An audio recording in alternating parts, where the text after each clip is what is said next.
ಇವತ್ತು ಕೂಡ ಅಧಿಕಾರಿಗಳು ಬಂದು ಕೆಲವೊಂದಷ್ಟು ದಾಖಲೆಗಳನ್ನ ಪರಿಶೀಲನೆ ಮಾಡ್ತಿದ್ದಾರೆ, ಕೆಲವೊಂದಷ್ಟು ಮಾಹಿತಿಗಳನ್ನು ಕೂಡ ತೆಗೆದುಕೊಳ್ತಿದ್ದಾರೆ. ಏನೇನ್ ದಾಖಲೆ ಪರಿಶೀಲನೆ ಮಾಡಿದ್ರೆ ಏನೇನ್ ಮಾಹಿತಿಗಳನ್ನು ತೆಗೆದುಕೊಳ್ತಿದ್ದಾರೆ ಇವತ್ತು ಅಂತ ತಹಸೀಲ್ದಾರ್ ಬಂದಿದ್ರು, ಬಂದ್ಬಿಟ್ಟು ಅವರು ಸ್ಟಾಫ್ ಹೋಗಿ ಕಳ್ಸಿದ್ರು. ಇಲ್ಲಿ ಯಾರು ಡಾಕ್ಯುಮೆಂಟ್ ಮಿಸ್ ಆಗಿದೆಯೋ ಕಲೆಕ್ಟ್ ಮಾಡಿ ಅಂತ ಹೇಳಿ ಕಳ್ಸವ್ರೆ. ಇಲ್ಲಿ ಬಂದ್ಬಿಟ್ಟು ಬರೀ ಒಂದೇ ಏನ್ ಕಲೆಕ್ಟ್ ಮಾಡೋರು, ಅವರು ಮಿಕ್ಕಿದ ಮನೆ ಎಲ್ಲ ಏನ್ ಕಲೆಕ್ಟ್ ಮಾಡಿಲ್ಲ. ಮೊನ್ನೆನೂ ಕಲೆಕ್ಟ್ ಮಾಡವ್ರೆ, ಮೂರ್ ಸತಿ ಕಲೆಕ್ಟ್ ಮಾಡವ್ರೆ. ಹಿಂಗ್ ಮಿಸ್ ಆಗುತ್ತೆ ಅಲ್ವಾ ಸರ್? ಮಿಕ್ಕಿದ ಮೇಲೆ ಏನೇ ಕಲೆಕ್ಟ್ ಮಾಡ್ತಾ ಇಲ್ಲ ಅವರು, ಬರೀ ಒಂದೇ ಲೈನ್ ಕಲೆಕ್ಟ್ ಮಾಡ್ಬೇಕಾ? ಏನೇನ್ ದಾಖಲೆ ತೆಗೆದುಕೊಂಡ್ರು? Aadhaar card, pan card, ID card, ration card, gas bill, cash income ಮಕ್ಕಳದು, ದೊಡ್ಡವ್ರದ್ದು, ಆಮೇಲೆ ಮನೆದು 94C ಡಾಕ್ಯುಮೆಂಟ್ ಇದ್ರೆ ಕೊಡಿ, ಇಲ್ಲಾಂದ್ರೆ ಬೇಡ ಅಂತ ಕೇಳ್ತಾವ್ರೆ. ಅದು ಎಷ್ಟು ಡಾಕ್ಯುಮೆಂಟ್ ಕಲೆಕ್ಟ್ ಮಾಡ್ಕೊಂಡ್ಬಿಟ್ಟು ಹೋಗ್ತಾವ್ರೆ ಸರ್. ಅದೇ ನಾವು ಕೇಳ್ದೆ, ನಾವು ಇದು ಬರೀ ಒಂದೇ ಲೈನ್ ಕಲೆಕ್ಟ್ ಮಾಡ್ತಾ ಇದೀರಲ್ಲ ಸರ್, ಮಿಕ್ಕಿದ ಲೈನ್ ಯಾಕೆ ಕಲೆಕ್ಟ್ ಮಾಡೋದು ಅಂತ ಕೇಳಿಗೋಸ್ಕರ, ಇಲ್ಲ ಬರೀ ಮಿಸ್ ಆಗಿರೋದು ಕಲೆಕ್ಟ್ ಮಾಡ್ತಾ ಇರೋದು, ನಾವು ಡಾಕ್ಯುಮೆಂಟ್ ಮಿಸ್ ಆಗಿರೋದು ಕಲೆಕ್ಟ್ ಮಾಡ್ತಾ ಇರೋದು ಅಂತ ಹೇಳ್ತಾವ್ರೆ.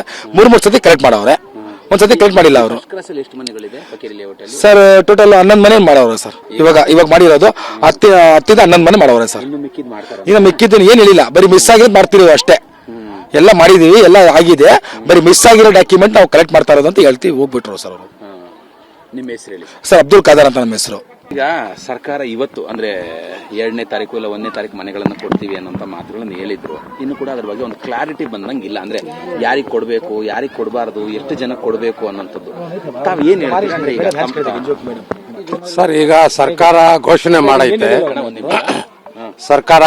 ಮಾಡೈತೆ ಜನವರಿ 1ಗೆ ನಮ್ಮ DCM ಸಾಹೇಬ್ರು ಮತ್ತೆ ಜಮೀರ್ ಅಹಮದ್ ಸಾಹೇಬ್ರು 1ನೇ ತಾರೀಕಿಗೆ ನಿಮಗೆ ಸ್ಥಳಾಂತರ ಮಾಡ್ತೀವಿ, ಬೈಯಪ್ಪನಹಳ್ಳಿನಲ್ಲಿ ನಿಮಗೆ ಕ್ವಾರ್ಟರ್ಸ್ ಕೊಡ್ತೀವಿ ಅಂತ ಹೇಳಿದ್ದಾರೆ.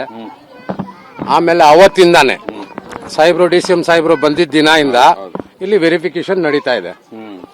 ಫಸ್ಟ್ ದಿನ ಮಾಡಿದ್ರು, ಮತ್ತೆ ಮಾರನೇ ದಿನ ಮಾಡಿದ್ರು, ಮತ್ತೆ 3ನೇ ದಿನಾನು ಮಾಡಿದ್ದಾರೆ. ಮಾಡಿಬಿಟ್ಟು ಎಲ್ಲ ಕಲೆಕ್ಟ್ ಮಾಡೋ ಅದು ಶಾರ್ಟಿಂಗ್ ಮಾಡ್ತೀವಿ ಅಂತ ಹೇಳವ್ರೆ, ಯಾರಿಗ್ ಬರಬೇಕು ಯಾರಿಗಿಲ್ಲ ಅಂತ ಹೇಳ್ಬಿಟ್ಟು. ಮೊನ್ನೆ ದಿನ ಸಾಹೇಬ್ರು ಅಶೋಕ್ ಸಾಹೇಬ್ರು ಮತ್ತೆ 3 ಜನ ಬಂದಿದ್ರಲ್ಲ, ಅವರೆಲ್ಲ ಬಂದು ಅವ್ರು ಏನೋ ಸದನಲ್ಲಿ ಏನೋ ಮಾತಾಡಿದಾರಂತೆ, ಇವ್ರಿಗೆ ಕೊಡಬೇಕು ಅವ್ರಿಗೆ ಕೊಡಬೇಕು ಅಂತ ಹೇಳ್ಬಿಟ್ಟು.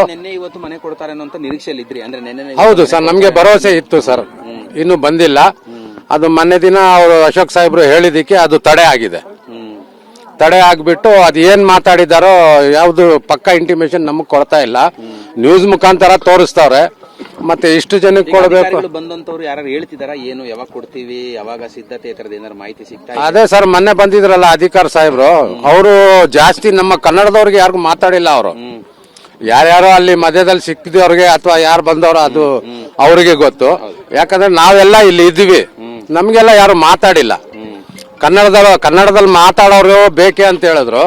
ನಾವ್ ಇಲ್ಲೇ ಇದ್ದೀವಿ, ನಾವು ಕನ್ನಡ ಮಾತಾಡ್ತೀವಿ, ನಾವು ಹುಟ್ಟಿರೋದೇ ಕನ್ನಡ ನಾಡಿನಲ್ಲಿ.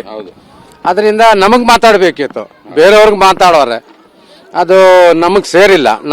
ನಮ್ಮ ಹತ್ರ ಬಂದಿದ್ದೀರಾ, ನಾವ್ ಅಲ್ಲೇ ಕುಂತಿದ್ವಿ. ಅಲ್ಲೇ ಇಲ್ಲಿವರೆಗೂ ಯಾವ್ದು ಮಾಹಿತಿ ಇಲ್ಲ, ಯಾವತ್ ಕೊಡ್ತಾರೆ ಏನು? ಇಲ್ಲ ಸರ್, ಯಾವ್ದು ಮಾಹಿತಿ ಇಲ್ಲ ಸರ್, ಯಾವ್ದು ಮಾಹಿತಿ ಇಲ್ಲ ಸರ್. ತಮ್ಮ ಹೆಸರು ಹೇಳಿ ಸರ್? ನನ್ನ ಹೆಸರು ಸಮಿ ಅಹಮದ್. ಫಕೀರ್ ಲೇಔಟ್? ಫಕೀರ್ ಲೇಔಟ್ ಅಲ್ಲ ಸರ್, ಇದು ಟಿಪ್ಪು ನಗರ.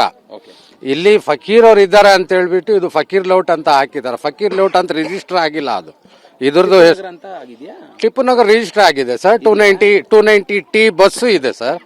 ಸುಮಾರು ಇದು 2 ಡಾಕ್ಯುಮೆಂಟ್ಸ್ ಅಲ್ಲಿ ಇದೆಯಾ? ಹೌದು ಸರ್, ಇದು ಇದ್ರಲ್ಲ ಐತೆ, ಗೆಜೆಟ್ ಅಲ್ಲ ಐತೆ.